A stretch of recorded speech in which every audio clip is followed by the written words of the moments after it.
అధికార పార్టీల వాళ్ళు మీరు వైఎస్ఆర్ కాంగ్రెస్ పార్టీతో తిరిగినారు, పథకాలు నిలబెట్టే కార్యక్రమం చేస్తున్నారు. ఇలాంటివి భవిష్యత్తులో ఎదురైతే దాన్ని ఏ విధంగా ఎదుర్కోవచ్చు, ఏ విధంగా ఫ్రీ ఆఫ్ కాస్ట్ తో. రెండో అంశం, ప్రతి చోట నియోజకవర్గాల్లో కూడా చిన్న చిన్న గొడవలు జరుగుతున్నాయి, అక్కడక్కడ ఇబ్బందులు జరుగుతున్నాయి, ఆస్తి నష్టాలు జరుగుతున్నాయి, అవి జరుగుతున్నాయి, గొడవ జరుగుతున్నాయి. రోజు పేపర్లను చూస్తాం. మనం పోలీస్ స్టేషన్లకు పోయినా అక్కడ కేసులు పెట్టుకోవటం లేదు, పట్టించుకోవటం లేదు, స్పందించడం లేదు అని చెప్తూ ఉంటున్నాం. దానికి సంబంధించి ఏ విధంగా చేయాలి, ఏ విధంగా మనం ముందుకు పోవాలి. మూడోది, మన వాళ్ళను పోలీసులు ఎవరైనా కానీ తీసుకొని పోయి వస్తారు, రోజు రాత్రి వస్తారు, సడన్ గా తీసుకొని పోతారు. ఇబ్బంది పెట్టే కార్యక్రమం అంటే శారీరకంగా కొట్టడం కానీ హింసించడం కానీ ఏదైనా చేస్తే పోలీసులు వాళ్ళు తీసుకొని పోయిన తర్వాత వాళ్ళు ఎక్కడ ఏ పోలీస్ స్టేషన్ లో ఉన్నారు చెప్పరు, ఎక్కడ పెట్టారో చెప్పరు.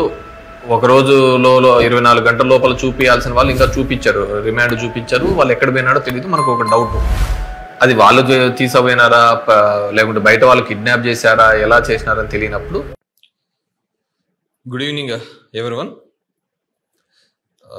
బేసిక్గా ఈ వీడియో పెట్టడానికి ముఖ్య కారణం ఏంటంటే, అధికారంలో ఉన్నప్పుడు మామూలుగా గుడ్ మార్నింగ్ ధర్మవరము లేకుంటే వివిధ కార్యక్రమాల ద్వారా ప్రజల వద్దరికి వెళ్ళడము, ప్రభుత్వం నుంచి వచ్చే పథకాలు కావచ్చు, ప్రభుత్వం నుంచి అందించే సాయం కావచ్చు, అందుతుందా లేదా అనేది ఒక విశ్లేషించుకొని అక్కడ ఆ సమస్యకు ఒక సమాధాన రూపంలోనూ ఆ సమస్యను పరిష్కరించే విధంగా మనము ప్రయత్నం చేస్తూ ఉంటాం. ఆ విధంగా ఎన్నో సమస్యలు పరిష్కరించడం కూడా జరిగింది. చాలా చోట్ల కూడా ఈ విధంగా అయితే బెనిఫిట్ పొందగలుగుతామా అనేది కూడా చాలామంది పబ్లిక్ కూడా అవేర్నెస్ రావడం జరిగింది. సరే, మనకు ఇప్పుడు ప్రతిపక్షంలో ఉన్నాం కాబట్టి, ప్రతిపక్షంలో ఉన్నప్పుడు చాలా మటుకు కూడా గతంలో అయితే మనమైతే పార్టీలు చూడడం, ప్రాంతాలను చూడడం, కులం చూడడం, మతం చూడడం అని పథకాలన్నీ కూడా ఇస్తూ రావడం జరిగింది. కానీ ఇప్పుడు అధికార పార్టీల వాళ్ళు ఒక కొత్త పద్ధతిని, మీరు వైఎస్ఆర్ కాంగ్రెస్ పార్టీతో తిరిగినారు, దాంట్లో తిరిగినారని ఒక కొత్త ఆలోచన విధానం చేస్తూ పథకాలు నిలబెట్టే కార్యక్రమం చేస్తున్నారు. నా నియోజకవర్గంలోనే కొన్ని గ్రామాలలో జరగడం జరిగింది. సో ఈ వీడియో ద్వారా రాష్ట్ర వ్యాప్తంగా ఉన్నటువంటి ఇలాంటివి భవిష్యత్తులో ఎదురైతే దాన్ని ఏ విధంగా ఎదుర్కోవచ్చు, ఏ విధంగా దాన్ని ఇది చేయొచ్చు అంటే ఫ్రీ ఆఫ్ కాస్ట్తో.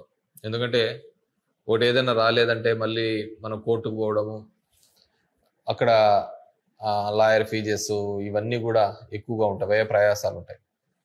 వాటన్నిటికీ ఇది లేకుండా తక్కువ ఖర్చుతో ఏ విధంగా చేసుకోవడానికి అని చెప్పేసి ఒక అవేర్నెస్ ఇద్దాము అనే ఉద్దేశంతో ఈ వీడియో చేయడం జరుగుతుంది. గౌరవ న్యాయస్థానాలు ఇప్పుడు అంటే దగ్గర ఒక 10 ఏళ్ల నుంచి కూడా ఇవి బాగా యాక్టివ్గా ఉన్నాయి. మండల్ లీగల్ సర్వీస్ అథారిటీ అనేది ప్రతి నియోజకవర్గంలోని వాళ్ళ నియోజకవర్గంలో ఉన్న కోర్టు ఉంటే ఆ కోర్టు పరిధిలో ఒక చైర్మన్ని అపాయింట్మెంట్ చేసి ఒక న్యాయస్థానంలో ఉన్న న్యాయమూర్తి గారు ఈ చైర్మన్కి హెడ్గా ఉంటారు. అంటే ఎటువంటి లాయర్ ఫీజు లేకుండా మనము సమస్యను ఇప్పుడు లోక్ అదాలత్లో లాగా ఇంకో విధంగా ఏ విధంగా అయితే సమస్యను పరిష్కరించుకుంటూ ఉంటారో అదేవిధంగా ఈ సర్వీస్ ద్వారా గౌరవ సుప్రీంకోర్టు గతంలో ఇచ్చిన ఆదేశాల అనుగుణం ఇది రన్ అవుతుంది. కొంతమందికి అవేర్నెస్ ఉండొచ్చు, అవగాహన ఉండొచ్చు, కొంతమందికి లేకపోయి ఉండొచ్చు. సో దాని మీద అది ప్రతి శనివారము కూడా చైర్మన్ అంటే ఈ mandal legal service authority chairman అనేటువంటి న్యాయమూర్తి ఖచ్చితంగా అక్కడ చైర్లో కూర్చొని మనం ఇచ్చే ప్రతి అర్జీని మనం ఒక రూపాయి కట్టక్కర్లేదు, ఒక లాయర్ కూడా అవసరం లేదు, వాళ్ళే ఒక లాయర్ని పెడతారు అక్కడ అవసరమైతే పెట్టి మనము మన సమస్యని, ఉదాహరణకు ఎవరైనా కానీ పెన్షన్ తీసివేసినారే అనుకోండి, ఆ పెన్షన్ తీసేసింటే ఇదో నాకు అర్హత ఉంది, ప్రభుత్వం ఇదో ఈ విధమైన గైడ్లైన్స్ ఇచ్చింది, జీవో ఇచ్చింది, ఆ జీవో ఇచ్చినప్పటికీ కూడా ప్రభుత్వం ఇచ్చిన దానిలో కూడా నేను అర్హత పొంది ఉన్నాను. గత 5 సంవత్సరాలు 10 సంవత్సరాలుగా నాకు అర్హత కింద నాకు వస్తుంది. అయినా కానీ అధికారులు ఇక్కడ ఉన్న రాజకీయ నాయకుల ఒత్తిళ్ల మేరకు అవన్నీ తీసివేస్తున్నారు అనే భావన గన మనకు ఉంటే, ఆ విధంగా తీసివేసి ఉంటే ఖచ్చితంగా ప్రతి శనివారం మనం అర్జీ రిక్వెస్ట్ ఇస్తే డైరెక్ట్ న్యాయమూర్తికే తీసుకుంటుంది. ఏ లాయర్ అవసరంలో అర్జీలో మనం మన సమస్య ఏదో రాసుకొని ఇచ్చేస్తే ఆ సమస్య అక్కడ ఇమ్మీడియట్గా ఇస్తేనే ఇమ్మీడియట్గా న్యాయమూర్తి సంబంధించిన అధికారిని ఆ శనివారమే కావచ్చు, లేదంటే వచ్చే శనివారానికైనా కానీ పిలిపించి ఎందుకు ఆ విధంగా చేశారు అని వాళ్ళతో ఎక్స్ప్లెనేషన్ రాయించుకొని, ఒకవేళ వాళ్ళ మీద తప్పు జరిగి ఉంటే ఆ తప్పుకు సంబంధించి కూడా వాళ్ళ మీద సరైన విధంగా వాళ్ళని మందలించి ఆ ప్రభుత్వం నుంచి వచ్చే పథకాలు, ఇది ఓన్లీ ప్రభుత్వ పథకం, ఏ సమస్య అయినా సరే ఈ మండల్ లీగల్ సర్వీస్ అథారిటీకి మనం ఇవ్వచ్చు.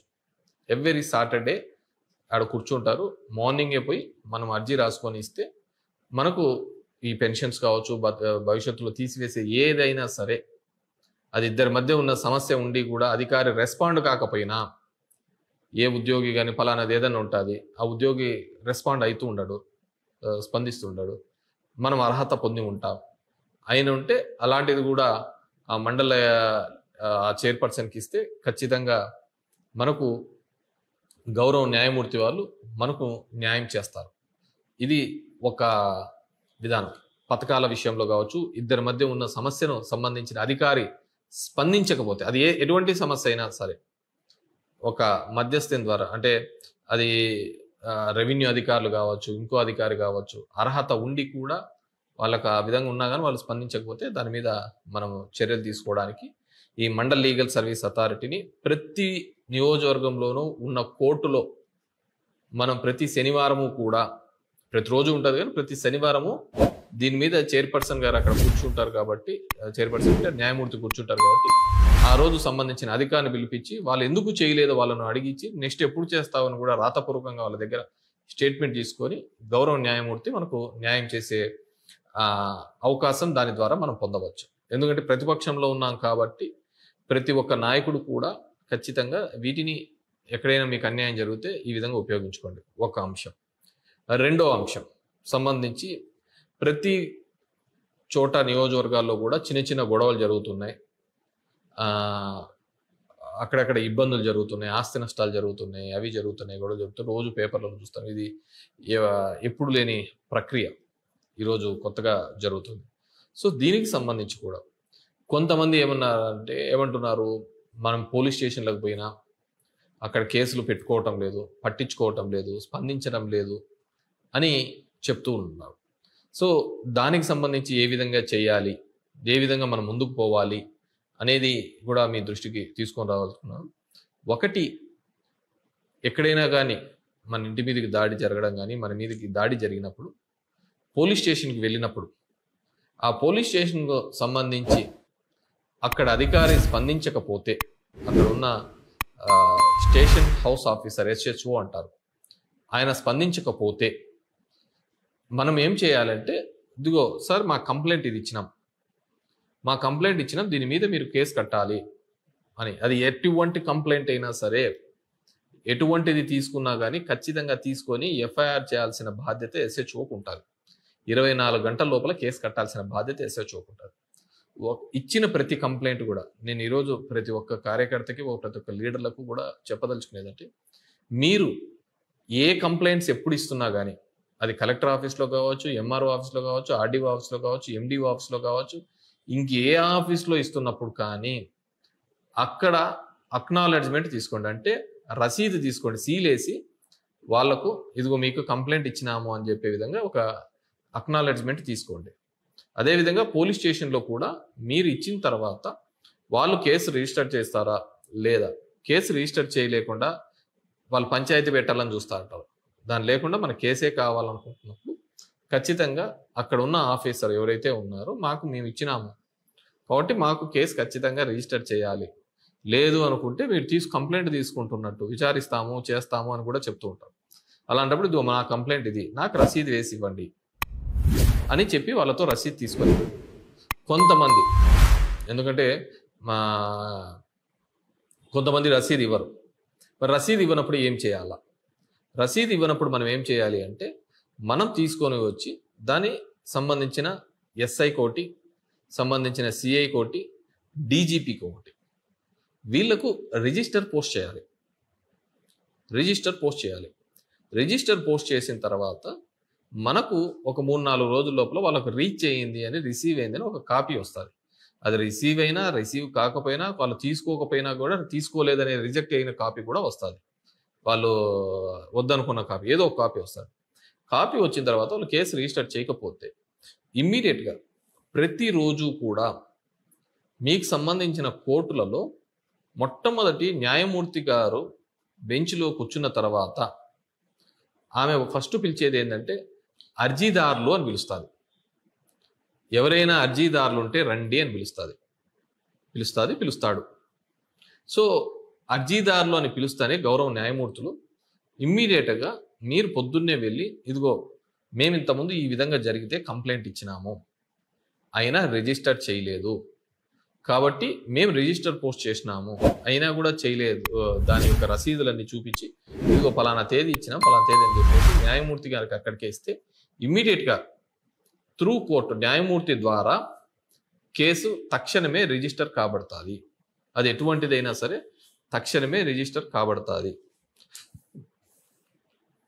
సో ఇమ్మీడియట్గా గౌరవ న్యాయమూర్తి సంబంధించిన అధికారులకు ఇచ్చి కోర్టు కేసు రిజిస్టర్ చేయమని చెప్పేసి చెప్పడం జరుగుతుంది. సో ఆ విధంగా ఎఫ్ఐఆర్ రిజిస్టర్ చేయబడుతుంది. సో నేను ఒకటి. రెండోది వచ్చి కొన్ని దెబ్బలు తగిలింటాయి. దెబ్బలు తగిలినా కానీ, అంటే చెయ్యి ఇరగడం కానీ, వైటల్ ఆర్గాన్స్కి బాగా ఇంజ్యూర్డ్ అయి ఉంటాయి. కానీ మనం ఇచ్చిన కేసుకు వాళ్ళు ఏం చేస్తారంటే 324, అంటే ఇప్పుడు సెక్షన్లు అవి కూడా చెప్తాను నేను. సో దానిలో బెయిలబుల్ సెక్షన్లకు వేస్తారు. అంటే వాళ్ళు అంత దాడి జరిగినా దాని మీద బెయిలబుల్ సెక్షన్లు వేస్తా అంటారు. సో అలాంటప్పుడు ఏం చేయాలి అంటే, మనం ఇమ్మీడియట్గా గవర్నమెంట్ ఆసుపత్రిలో ఎక్కడైతే ట్రీట్మెంట్ చేయించుకున్నామో ఆ గవర్నమెంట్ ఆసుపత్రులలోకి వాళ్ళతో మనం మెడికల్ సర్టిఫికేట్ తీసుకోవాలి. ఎప్పుడే కానీ ఒకటి గుర్తు పెట్టుకోండి, మనకి ఏదైనా కానీ, మనకు సంబంధించిన వాళ్ళకి కానీ, ఇంకోరు కానీ, ఎవరికైనా కానీ ఏదైనా కానీ జరిగితే ఫస్ట్ గవర్నమెంట్ హాస్పిటల్కి పోతానే అక్కడ ఎంఎల్సి, మెడికల్ లీగల్ సెల్ అని ఒకటి ఉంటుంది. అంటే కానిస్టేబుల్ వచ్చి నీ దగ్గరికి ఆ సంబంధించిన పెద్ద ఆసుపత్రి కావచ్చు, అంటే గవర్నమెంట్ ఆసుపత్రి, డిస్ట్రిక్ట్ ఆసుపత్రి కావచ్చు, ఇక్కడ కావచ్చు, ప్రతి గవర్నమెంట్ హాస్పిటల్లో కూడా ఒక కానిస్టేబుల్ ఉంటాడు. ఆయన ఫస్ట్ ఇన్ఫార్మ్ చేస్తాడు సంబంధించిన స్టేషన్కి, సార్ ఇట్లా మీ స్టేషన్ నుంచి, మీ స్టేషన్ పరిధిలో దెబ్బలు తగిలినాయని ఒకరు వచ్చి జాయిన్ అయినారు, మీరు రండి ఇటుకి అని చెప్పేసి ఒక కానిస్టేబుల్, ఏఎస్ఐయో ఎస్ఐయో దాని తీవ్రతను బట్టి ఆయన అక్కడికి వస్తాడు. వచ్చిన తర్వాత మన కంప్లైంట్, మనం ఏది చెప్తామో ఆ కంప్లైంట్ తీసుకుంటాడు. రెండోది బాగా గుర్తుపెట్టుకోండి, మనం ఆ విధంగా కంప్లైంట్ ఇచ్చేటప్పుడు కూడా మనం వీడియో తీయండి. ఎందుకంటే దానిలో మనం ఇచ్చిన కంప్లైంట్ ఒకటి, వాళ్ళు రాసిన కంప్లైంట్ ఒకటి ఉండకోకుండా ఆ వీడియో కూడా తీస్తే మనకు అది బాగా గట్టిగా సాక్ష్యంలాగా ఉంటుంది. సో ఆ వీడియో అన్ని కూడా తీసి పెడితే ఖచ్చితంగా ఆ కేసు రిజిస్టర్ చేస్తారు. హాస్పిటల్స్లో ఇచ్చిన కంప్లైంట్ ఏదైనా కానీ రిజిస్టర్ చేస్తారు. రెండోది, ఇప్పుడు ఇంతకుముందు చెప్పిన విధంగా దెబ్బలు ఎక్కువగా ఉన్నాయి. దెబ్బలు ఎక్కువగా ఉన్న టైంలో ఏం చేయాలంటే, ఆ వూండ్ సర్టిఫికేట్ అవన్నీ తీసుకొని పోతే అది 326 కిందకి కన్వర్ట్ చేసి, ఏదైతే 324 బెయిలబుల్ కిందగా పెట్టాడో అది 326కి బెయిలబుల్గా చేసుకొని నాన్ బెయిలబుల్ కేసు అవుతుంది. మామూలుగా కొత్తగా ఇచ్చిన దాని ప్రకారం, సుప్రీంకోర్టు ఇచ్చిన గైడ్లైన్స్ ప్రకారం 7 సంవత్సరాల కంటే కింద ఉండేవన్నీ కూడా బెయిలబుల్ సెక్షన్స్, నాన్ బెయిలబుల్ అయినా కానీ స్టేషన్ బెయిల్ ఇవ్వాలి అని చెప్పి it's description of the officer యొక్క దీన్ని బట్టి బెయిల్ ఇవ్వాలి అని చెప్పేసి 7 సంవత్సరాల కంటే కింద ఉండేది. 7 సంవత్సరాల కంటే పైన ఉండేది ఏదైతే ఉందో, 7 సంవత్సరాలకి అయితే పైన ఉందో వాటిని ఖచ్చితంగా రిమాండ్కి పంపించాలి. సో ఎప్పుడైతే మీరు ఈ వూండ్ సర్టిఫికేట్ తీసుకుంటారో, దెబ్బలు తగిలినట్టు హాస్పిటల్ నుంచి సర్టిఫికేట్ తీసుకుంటారో, 324 అనేది 326 అవుతుంది. అప్పుడు అది నాన్ బెయిలబుల్ కింద అవుతుంది, 10 సంవత్సరాల కిందికి వస్తుంది. కాబట్టి ఖచ్చితంగా వారిని జైలుకి పంపిస్తారు, రిమాండ్కి పంపిస్తారు. ఒకటి. సో ఇది మీరు చేసుకోవాల్సిన ఇంకోటి ఏంటంటే, దీంట్లో బెయిలబుల్ సంబంధించి 324 కానీ 323 కానీ ఈ దీనికి సంబంధించి వచ్చినప్పుడు బెయిలబుల్ సెక్షన్కు 41A నోటీస్ ఒకటి ఇస్తారు. అది ఇచ్చినంటే మనం పోయి అక్కడ పోయి విచారణకు హాజరైనట్టు అది తీసుకొని రావాలన్నమాట. సో బెయిలబుల్కి తీసుకుంటే ఆ 41A నోటీస్ తీసుకుంటే వాటికి ఇన్వెస్టిగేషన్ మనం సహకరించినాము అని ఏ దానికైనా గుర్తుపెట్టుకోవాలి. ఒకటి, ఇన్వెస్టిగేషన్కి సహకరిస్తున్నంత వరకు ఎవరు ఏమీ చేసే కదా, ఎవరు ఇన్వెస్టిగేషన్ సహకరించినప్పుడే ఇవన్నీ కూడా ముందుకు వస్తూ ఉంటాయి. సో నేను ఈరోజు ఈ వీడియో ద్వారా, ఎందుకంటే how to protect our self, మనకు జరిగిన 24 గంటలు అనేది చాలా ఇంపార్టెంట్. ఒక కంప్లైంట్ ఇచ్చిన తర్వాత 24 గంటల లోపలనే మనం ఇచ్చే కంప్లైంట్ బేస్ అవుతుంది. ఎందుకంటే డిలే ఎఫ్ఐఆర్ అంటారు. మనం ఇచ్చే కంప్లైంట్ కన్నా లేట్ అయింది అనుకో, ఖచ్చితంగా ఆ కేసు బలహీనపడుతుంది. కాబట్టి తక్షణమే ఆ కంప్లైంట్ ఇచ్చే కార్యక్రమం కూడా చేసే కార్యక్రమం చేయడం. కంప్లైంట్ కూడా డిలే అయితే కేసు బలహీనపడుతుంది. సో జరిగిన తక్షణమే ఆ కంప్లైంట్ ఇచ్చే కార్యక్రమం చేయండి. సో ఆ విధంగా ఎవరైనా కానీ మన మీద దాడులు చేయడానికి కానీ, పోలీసులు కావచ్చు ఇంకోరు కావచ్చు ఏకపక్షంగా వ్యవహరించుకోకుండా ఉండడానికి వీలుంటుంది. మూడోది, మన వాళ్ళను ఎవరైనా కానీ తీసుకొని పోలీసులు తీసుకొని పోయిన తర్వాత వస్తారు, ఓ రోజు రాత్రి వస్తారు, సడన్గా తీసుకొని పోయినప్పుడు ఖచ్చితంగా మీరు ఫొటోస్, వాళ్ళు ఎవరైతే వస్తున్నారో వాళ్ళ ఐడి కార్డ్స్ అన్నీ కూడా ఖచ్చితంగా వెరిఫై చేయండి. చేసి 24 గంటలు ఏ స్టేషన్కి తీసుకొని పోతున్నారు కూడా వాళ్ళని అడగండి, వాళ్ళు వీడియో తీసుకొని వాళ్ళతో మాట్లాడండి. 24 గంటల లోపల వాళ్ళు తీసుకొని పోయిన తర్వాత అరెస్ట్ చూపించాలి. ఒకటి, అరెస్ట్ చూపించాలి. అరెస్ట్ చూపించిన తర్వాత ఆ మధ్యలో ఎప్పుడైనా కానీ ఎవరైనా కానీ మనల్ని, మన వాళ్ళను ఎవరైనా కానీ ఇబ్బంది పెట్టే కార్యక్రమం, అంటే శారీరకంగా కొట్టడం కానీ హింసించడం కానీ ఏదైనా చేస్తే ఇమ్మీడియట్గా మీరు జడ్జి దగ్గర మళ్ళీ ఖచ్చితంగా అరెస్ట్ అయిన వాళ్ళను చూపించాలి, రిమాండ్ చూపించాలి. ఆ చూపించే క్రమంలో జడ్జి దగ్గరికి తీసుకొని పోతే ఖచ్చితంగా ఆ జడ్జి దగ్గర మనకి ఎక్కడైతే దెబ్బలు తగిలాయో అవి నీట్గా చూపించి, న్యాయమూర్తి గారు, గౌరవ న్యాయమూర్తి గారు ఈ విధంగా నన్ను తీసుకొని అక్రమంగా తీసుకొని నన్ను కేసులో ఇరికి పెట్టి నన్ను ఈ విధంగా హింసించినారు అని న్యాయమూర్తి దగ్గర పంపిస్తే న్యాయమూర్తి గారు ఇమ్మీడియట్గా దీనికి పంపిస్తుంది, హాస్పిటల్కి పంపిస్తుంది. న్యాయమూర్తి గారు హాస్పిటల్కి పంపించేసి ఆ వూండ్ సర్టిఫికేట్స్ అన్ని తీసుకొని వచ్చి, అంటే దెబ్బలు తగిలినాయా, కొట్టిన దెబ్బలా లేకుంటే ఇంకో దెబ్బలు అన్ని తీసుకొని వచ్చి ఖచ్చితంగా ఏ అధికారి అయితే ఆ విధమైన పని చేసింటాడో ఆ అధికారి మీద కూడా కేసు రిజిస్టర్ నమోదు కాబడుతుంది. ఆ అధికారి మీద కూడా కేసు నమోదు కాబడుతుంది. మనల్ని ఎవరైనా కావచ్చు పోలీసులు వాళ్ళు తీసుకొని పోయి ఉంటారు. తీసుకొని పోయిన తర్వాత వాళ్ళు ఎక్కడ ఏ పోలీస్ స్టేషన్లో ఉన్నారు చెప్పరు, ఎక్కడ పెట్టారో చెప్పరు. ఒక రోజులో 24 గంటల లోపల చూపించాల్సిన వాళ్ళు ఇంకా చూపించారు, రిమాండ్ చూపించారు. వాళ్ళు ఎక్కడ పోయినాడో తెలియదు. మనకు ఒక డౌట్, అది వాళ్ళు తీసుకుపోయినారా లేకుంటే బయట వాళ్ళు కిడ్నాప్ చేశారా, ఎలా చేసినారని తెలియనప్పుడు మనము హెబియస్ కార్పస్ పిటిషన్ అని ఒక పిటిషన్ వేయవచ్చు. అది హైకోర్టు ద్వారా ఆ పిటిషన్ వేయడము, లేకుంటే ఇక్కడ లోయర్ కోర్టులో కూడా వేయచ్చు. ఆ పిటిషన్ వేస్తే ఖచ్చితంగా గౌరవ న్యాయమూర్తులు వాళ్ళు సంబంధించిన పోలీస్ అధికారులను పిలిపించి ఆ జ్యూడిజిక్షన్ల వాళ్ళను 24 గంటల లోపల వాళ్ళను కేసులోనో చూపించండి, లేదు అంటే వాళ్ళు ఎక్కడున్నారో కూడా వాళ్ళను కనిపెట్టి వాళ్ళకు చూపించాల్సిన బాధ్యతను వాళ్ళ మీద చెప్పే కార్యక్రమం జరుగుతుంది. సో ఇవన్నీ కూడా మన భారత రాజ్యాంగం కల్పించిన చట్టాలు, ఈ వెసులుబాట్లు. సో చాలా మందికి ఈ చట్టాల మీద అవగాహన లేకపోవడంతో వాటిని మనం వాడుకోవటం లేదు. సో మీకు ఈరోజు దీని ద్వారా ఆ చట్టాల మీద కూడా అవగాహన కొంత మేరకు వచ్చింటుందని అనుకుంటున్నాను.